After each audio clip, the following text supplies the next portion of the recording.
Buenas, buenas, ¿cómo están? Hoy es martes 4 de noviembre, ya termina el año del 2025 y estamos acá en un nuevo Wayful Talk. Lo primero que voy a decir es esto: hoy pusimos las tacitas de cristal porque nuestro colega Guies dice esto es toda una estafa, acá no hay café de verdad. Bueno, acá hay café de verdad, ¿eh? Esto es café de verdad. La segunda cosa que voy a decir, no menor, está nublado, ¿no? Y esto me parece que hace mucho juego con el clima de mercado, porque hoy justamente los mercados se abrieron a la baja en Asia, Europa y también en Estados Unidos. Tenemos como que en líneas generales lo que son commodities, a excepción del trigo, también a la baja.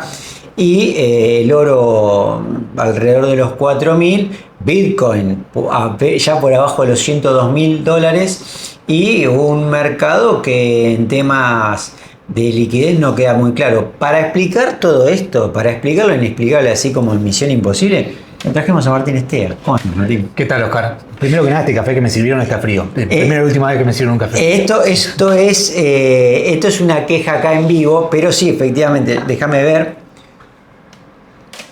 Efectivamente, el café está frío. Claro, lo que pasa es que entre que se prenden las luces y toda esta historia, bueno, acá estamos.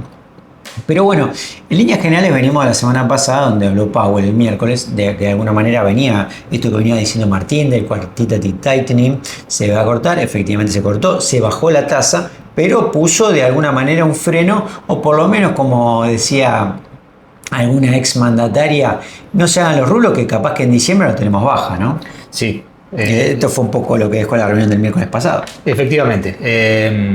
Vimos a Powell más o menos como se venía esperando, pero sin dejar claro que van a bajar la tasa de interés una vez más en diciembre, que era por ahí lo que estaba buscando el mercado. Ustedes saben que son 12 miembros los que votan, ¿no es cierto? Y de alguna manera Powell se encuentra, esto porque, claro, veníamos de una mala costumbre en donde teníamos cierta unanimidad a la hora de que el FOMC se ponga de acuerdo, la Reserva Federal. Ustedes saben que tiene 12 miembros que votan, que están integrados por diferentes bancos, no necesariamente que cada estado tiene uno, ¿sí? Es simplemente una cuestión que históricamente se quedó conformada de esta manera, y está 5 a favor de mantener las cosas como están, 6 a favor de bajar y 1 a favor de subir, que es Smith, que es todo lo contrario. Con lo cual veremos para dónde se inclina la balanza, pero esto que estaba medio descontado, ahora tenemos más o menos un 65%. Aproximadamente, sí. Aproximadamente 65% de probabilidades que se baje la tasa. Como dice Martín, esto no nos dice demasiado, hay que llegar a la fecha y ahí veremos de qué estamos hechos, ¿verdad? Pero me parece muy interesante, ¿por qué? Porque uno siempre tiene esa cuestión de querer encontrar una explicación a todo. Sí. Incluso a la baja de mercado. Entonces lo que queríamos ver acá, si podíamos encontrar alguna explicación a través de lo que estábamos viendo en el mercado de liquidez. Porque de alguna manera parece que una de las ramificaciones del shutdown es que hay poca liquidez. ¿Cómo es esto, Martín? Primero que nada, esta propensión humana a intentar explicar todo. Queremos explicar todo, claro. Lo cual es imposible. Los sistemas complejos, en la economía los mercados son un sistema no solo un sistema complejo, son un sistema hipercomplejo con la cantidad de variables tiende hacia el infinito. Es por esto que es tan difícil modelar hacia adelante. Todos los modelos empiezan a fallar más allá de 1 o 2 años, ya te empieza a fallar. Un modelo complejo que elijas te va a fallar, sea sobre el clima, sea sobre economía, cualquier cosa compleja más allá de 2 años te va a fallar. Pero bueno, siempre está la propensión de intentar explicar. Vamos a ponerle nosotros esta explicación. No creo que sea por esto que está bajando el mercado. Capaz que no es la definitiva, pero es una explicación posible. Sí, venimos charlando ya que el mercado de repo está sufriendo hace bastante. El viernes, creo que fue el viernes, sí, tuvimos un salto en las tasas bastante importante, que por ahí no se nota tanto porque no es un número desmedido, pero la tasa overnight quedó arriba del 4,5%. Es mucho teniendo en cuenta que la tasa de la Reserva Federal ya está por debajo del 4. Entonces se ha ido de rango bastante. Esto prendió muchísimo las alarmas. Se nota que está faltando mucha liquidez en el mercado. Y bueno, si quieren ponerle como causa al motivo de baja de hoy, puede ser una baja liquidez en el mercado. Puede ser una causa, claro, porque fíjense que estas tasas son overnight. Es decir, casi que tomo el prestado el dinero hoy y lo devuelvo mañana a primera hora. Sí, dejo como garantía títulos, que son bonos del Tesoro americano. Va a haber una pequeña diferencia de precios, con esa diferencia de precios se hace la tasa y el banco, quien sea, usa esa liquidez para cubrir sus obligaciones de noche o para dejar simplemente dinero o títulos estacionados a la noche que le genere algún tipo de renta. A veces no tenemos tiempo de explicar esto, pero hoy vamos a tomarnos el trabajo. Cuando vos decís un repo, estamos hablando de un repurchase agreement, ¿no? Ajá. Es un acuerdo de recompra. Y esto que dice Martín, claro, vos decís, te vendo, o sea, te doy dinero a un precio para que vos me recompres a un precio un poquitito más caro y esa es mi tasa. Exactamente, son centavos, obviamente pasa que en grandes números, estamos hablando de miles y miles de millones de dólares, se hace una moneda. Se hace una buena Y diferencia. la segunda cuestión es, como esto es overnight y está haciendo entre instituciones financieras, Fed Fund Rates, repos, es como un nivel de ultra level premium de repago. Sí. Que tenga una tasa mayor a la tasa de referencia es un montón. Es una señal de alarma tremenda, no es todavía, pero sí arrancó también en el 2019. En el 2019 se llegó al 10% de esta tasa mientras la tasa de interés estaba cercana al 2%, si mal no recuerdo, se llegó al 10%, acá obviamente no estamos ni cerca, pero el estrés está y es clarito y nada, me parece que si sigue así la Reserva Federal va a intervenir, va a inyectar liquidez, va a ser...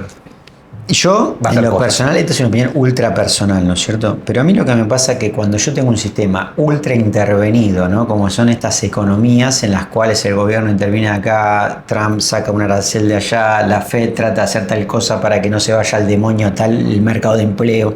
Digo, vemos como acá empieza a ramificarse de alguna forma los efectos del shutdown. Ujú. ¿Por qué?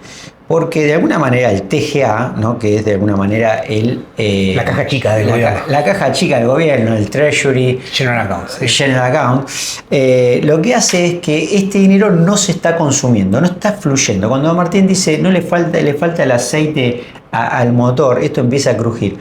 Entonces, claro, ese dinero que se tenía que estar gastando en este momento no se gasta, está guardado en una caja.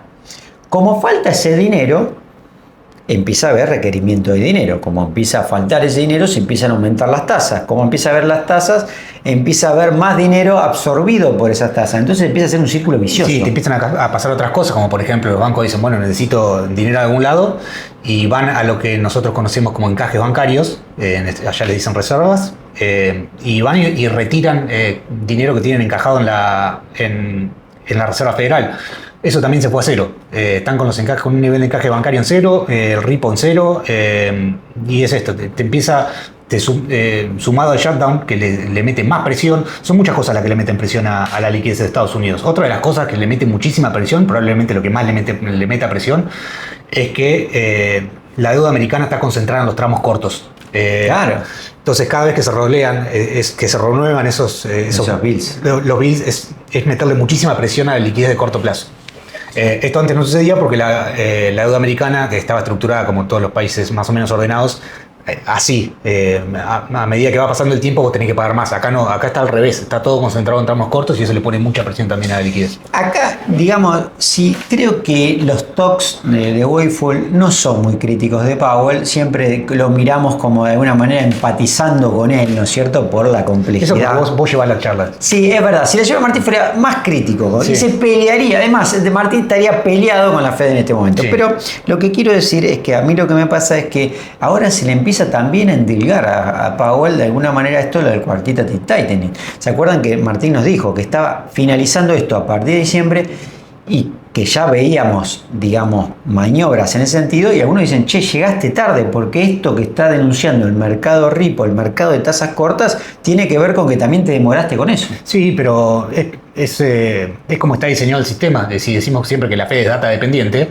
siempre vas a estar tarde, porque la data es vieja, mira para atrás, la data no para adelante. Entonces, si te vas a basar solamente en eso, estás frito. Bueno, en relación a esto, el shutdown, es muy interesante porque, bueno, justamente una de las cosas que estamos viendo que empieza a crujir por todos lados, donde los controladores aéreos son un problema, sobre todo en Día de Acción de Gracias, es difícil poder entender de diferentes idiosincrasias, de la lejanía, digamos, qué significa esto. Pero es un evento súper importante que no se puedan disponer de vuelos para conectarse. Creo que es el momento de más viaje en el año, Día de Acción de Gracias. Entonces, esto también es un problema. El otro problema son los food stamps. El mayor problema. ¿Qué es el food stamp? Food stamps son un equivalente a ticket canasta, lo que había aquí. El gobierno americano se lo da a la gente de menores recursos para intercambiarlo por comida. Son válidos solo por comida. No se pueden cambiar por gasolina, solo por comida. No, siempre hay mucha crítica porque es medio laxo el término comida y por ahí hay ciertas cosas que dicen, bueno, esto tendría que ser más nutritivo, lo que sea, pero bueno, hay 40 millones, es casi el 10% de la población americana que depende de ticket canasta para poder comer, y eso con el shutdown se corta. Tremendo. Se corta a cero. Entonces, Tremendo. ¿qué pasó? Tuvo que salir un juez a obligar al gobierno a pagar esto como sea, le dijo arreglate como sea, y el gobierno dijo, bueno, voy a pagar, pero voy a pagar la mitad. Hasta que no arreglen esto, lo está usando medio como una herramienta de negociación, también el gobierno, lo pago, pero voy a pagar la mitad. O sea, estamos con esto muy ajustado. Realmente esto del shutdown se las trae porque esto pasó a ser de algo que se resolvía para el 15 de octubre y ya estamos en noviembre y todavía... Estamos hablando de gente que puede pasar hambre por esto directamente, sí. Esto es tremendo y además pasan a ser uno de los temas. Uno, lo de los food stamps. El otro que dijimos recién, que mencionamos, el tema de los vuelos en el ¿no? Porque esto está a ver si pone de alguna manera fuerza a los demócratas y a los republicanos a sentarse para poder salir de conseguir un acuerdo. Y el tercer tema, no menor, puede ser algo que va a ocurrir hoy, que son las elecciones de Estado de Nueva York.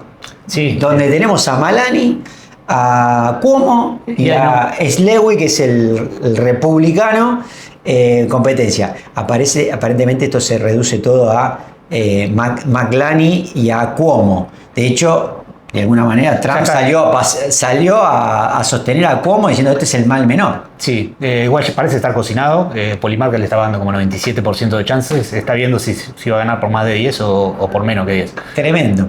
Pensemos lo siguiente, Nueva York, ¿cierto? Nueva York, pensemos... Sí, Nueva York es una ciudad muy liberal, muy cosmopolita. Es liberal en el sentido americano de la palabra, en el sentido... Más demócrata. Claro, mucho más open mind y demás, y tienden a votar mucho más hacia la izquierda que por ahí Texas. Bueno, Depende Texas está reconvirtiendo porque Austin, claro. No Austin, Texas, pero sí el interior de Texas. El interior suele votar más hacia la derecha y Austin, claro. Las ciudades más cosmopolitas con más universidades, digamos, tienden a votar más hacia la izquierda. Pero de alguna manera McLani, pensémoslo que es un candidato que está a la izquierda de los demócratas. En un momento se autodefinió como comunista él directamente, no es una etiqueta que le ponemos nosotros para reírnos. Así que tercer tema para ver si alguno de estos tres temas fuerza a los demócratas, a los republicanos a sentarse y llegar a algún tipo de acuerdo para terminar con el shutdown y empezar a reordenar todo esto. A todo esto, obviamente, esto de alguna manera fuerza quizás también a la Fed a una baja de tasa. Lo veremos. Tema también de hoy, empiezan las audiencias. Ustedes se acuerdan que estábamos con el tema de aranceles y con que una corte más federal había determinado que esto era ilegal. Bueno, esto se apeló, ahora se llegó a la corte. Y empiezan todas unas audiencias, no es que la corte define ahora, pero sí va a definir en un mes, si los aranceles que impuso Trump son legales, ilegales o ilegales a medias. Sí, esto me lo comentaba vos, yo repito acá lo que me dice mi compañero Oscar. Había tres posibilidades. En un escenario que el juez diga esto se vuelve todo para atrás, otro escenario que es lo contrario, que diga esto va todo para adelante, y un intermedio es sí, pero con un límite. Sí, pero con un límite, claro, pero esto de alguna manera sí es, sí con un límite. O sea, que sea todo ilegal, todo legal, tenía solamente 35% de chance. Esto lo hablan los operadores legales que entienden de la materia, ¿verdad? Y le asignan probabilidades. No es que estas probabilidades están asignadas de otra forma. Tómenlo con pinzas. Pero es decir, que el gran número de probabilidades era que sea ilegal o que sea ilegal a medias. Digo, si es ilegal o ilegal a medias, implica inyección, o sea, vuelve la liquidez al mercado. Sí, y yo preguntaba si se declara ilegal, ¿qué pasa con las tarifas que cobraste? Yo puedo ir a pedirle a un juez, devolverme todo esto que me cobraste mal. No, es un temazo, pero no que se resuelve hoy, empiezan las audiencias ahora, entonces va a resolver en el próximo mes. Así que también para seguir, porque es algo que venimos trabajando de todo el año acá en los talks y que empezó obviamente en abril con el Liberation Day. Lo que tuvimos la semana pasada, además de todo esto de la Fed, digamos, me parece como determinante, porque algo que mueve el mercado es la Fed, pero la otra cuestión que mueve el mercado son las 7 magníficas. Que 5 de las 7 rendieron balances la semana pasada. Y lo que quería preguntarle a Martín es cómo había visto estos balances. La única que no rindió fue Tesla y Nvidia, las demás estaban acá. En líneas generales bien, algunos mejor que otros, alguna señal de alarma en algunos casos. Mejor de todos, lo que más me gustó a mí fue Google. Me parece que ellos sí le han dado buen uso a la IA, a la inteligencia artificial, y sí están consiguiendo retorno. Esto lo han hecho mediante algo. Google nunca había tenido la necesidad de competir a la hora de su motor de búsqueda. Eso que vos buscás en google.com es la lista con los links azules. La página estaba igual hace 20 años. Perdón, creamos el verbo googlear. Exactamente. Hacía 20 años que estaba igual el buscador. Los cambios habían sido mínimos. Cuando salió ChatGPT dijimos acá, cuidado porque le puede terminar comiendo el negocio. Si Google se queda así como está, que vos te metes en google.com y te sale un link azul donde te tenés que meter, esto está cocinado. Y lo que hicieron fue adaptar, mejorar, metieron Gemini. Ahora cuando googleas te responde Gemini primero antes de que estén los links. Y eso lo ha ayudado muchísimo. Demuestra una vez más el valor de la competencia, forzó a semejante gigante a mejorar en algo que en un mercado que tenía completamente dominado. No mejoraba simplemente porque no tenía la necesidad de mejorar. Y esto le ha ayudado muchísimo. Se ven las ganancias. Y otra cosa que vi en el balance de Google, no era necesario verlo en los balances, pero bueno, es muy difícil competir contra Google. Cuando vos te querés meter a competir en algo contra Google, por ejemplo, yo pongo ChatGPT contra Gemini, ¿qué puede hacer Google que no puede hacer OpenAI? Google puede ir a pérdida infinitamente con esa unidad de negocios. Te puede poner un precio por el producto ridículamente bajo, sostenerlo indefinidamente y dejar esa unidad de negocio con pérdida infinitamente. Y el resto no puede competir, pues no puede mantener ese pricing power, como se dice. No tiene el pricing power que tiene Google, OpenAI, entonces termina no pudiendo competir. O sea, de alguna manera, si yo contratara a Gemini, debería pagar menos por un tiempo de forma consistente.